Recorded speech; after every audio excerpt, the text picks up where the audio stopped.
Assalamualaikum warahmatullahi wabarakatuh. Alhamdulillah. Salatu ala rasulillah wa ala alihi wa sahbihi wa mawala.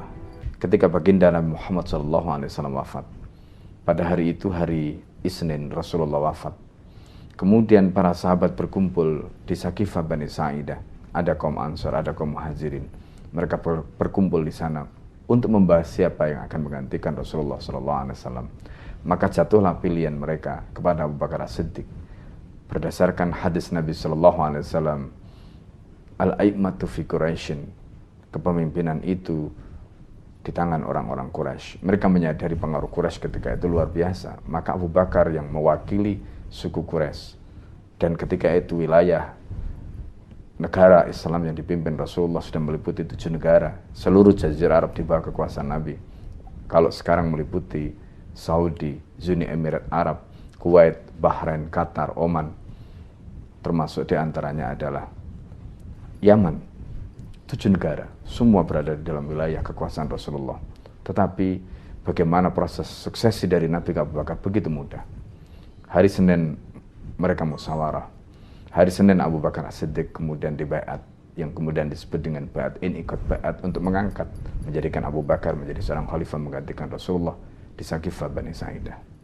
Besok harinya, kemudian seluruh kaum muslimin di Madinah dikumpulkan di Masjid Nabawi. Mereka memberikan baiat pada Abu Bakar As-Siddiq radhiyallahu anhu, yang kemudian disebut dengan baiat ta'ah.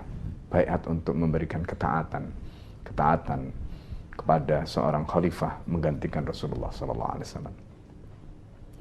Ketika Abu Bakar As-Siddiq radhiyallahu anhu hendak mangkat, Abu Bakar As-Siddiq radhiyallahu anhu juga melakukan upaya suksesi dengan damai. Bagaimana dilakukan oleh Abu Bakar As-Siddiq? Abu Bakar As-Siddiq keliling mendatangi rumah-rumah penduduk Madinah, karena Madinah ketika itu merupakan ibu kota negara Islam, ibu kota khilafah Islam, khilafah Rashidah di masa itu. Didatangi, ditanya mereka satu persatu, siapa yang kira-kira layak untuk menggantikan Abu Bakar As-Siddiq radhiyallahu anhu. Dan kita tahu Umar bin Khattab radhiyallahu anhu ketika itu merupakan wazir, merupakan pembantu Abu Bakar As-Siddiq. Maka pilihan kaum muslimin pun jatuh pada 2 nama, antara Umar dan Ali bin Abi Thalib. Ketika Abu Bakar As-Siddiq radhiyallahu anhu hendak mangkat, Abu Bakar kemudian menyampaikan wasiat bahwa yang akan menggantikan beliau setelah ini adalah Umar bin Khattab radhiyallahu anhu.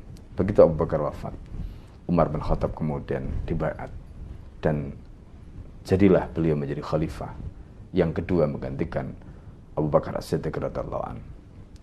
Ketika Umar bin Khattab radhiyallahu anhu juga dalam kondisi sakit menjelang wafatnya setelah ditikam oleh Abu Lu'lu'ah, orang Majusi, maka Umar bin Khattab mengumpulkan 6 sahabat. Di antara mereka itu kemudian Umar berwasiat agar memilih satu di antara mereka untuk menjadi pengganti Umar bin Khattab.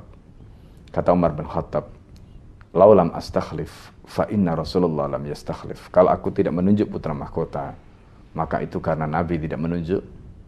Wa in astakhlif, kalau aku menunjuk putra mahkota, fa inna Abu Bakar qad istakhlafa. Itu karena Abu Bakar juga telah menunjuk. Para pemirsa dimuliakan oleh Allah, apa yang kemudian dilakukan? Umar bin Khattab kemudian menunjuk 6 orang tadi, dan dari 6 orang itu kemudian dalam musyawarah dipimpin oleh Abdurrahman bin Auf, terpilihlah dari sana Utsman bin Affan menjadi khalifah, dibaiatlah kemudian Utsman menjadi khalifah. Begitu juga ketika Utsman bin Affan radhiyallahu an wafat, kemudian akhirnya Ali bin Abi Thalib ditunjuk untuk menjadi khalifah. Siapa menunjuk Ali bin Abi Thalib?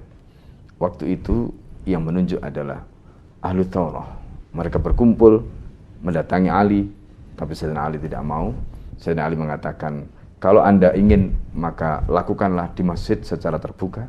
Dan kemudian ketika itu kaum muslimin dikumpulkan di Masjid Nabawi, dan kemudian Ali bin Abi Thalib dibaiat di Masjid Nabawi, dan resmilah Sayyidina Ali menjadi khalifah yang keempat.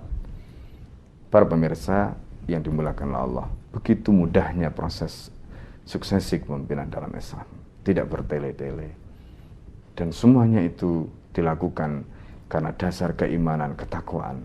Pesan yang paling penting, pemilihan Abu Bakar kepada Umar, pemilihan Umar kepada 6 orang tadi, jaminannya adalah wahyu. Abu Bakar mengatakan, kalau aku nanti ditanya oleh Allah, kenapa Umar? Maka akan katakan, fa innahu khairu ahlika, Umar adalah ahlimu yang terbaik, kata Abu Bakar. Umar begitu juga mengatakan, kenapa 6 orang itu? Karena 6 orang itu adalah orang-orang yang dijamin masuk surga oleh Rasulullah SAW. Subhanallah. Orang-orang terbaik dipilih menjadi pengganti orang-orang terbaik dengan cara yang sangat simpel, memimpin dunia yang ketika itu menjadi adidaya. Hadanallahu wa iyyakum ajma'in. Assalamualaikum warahmatullahi wabarakatuh.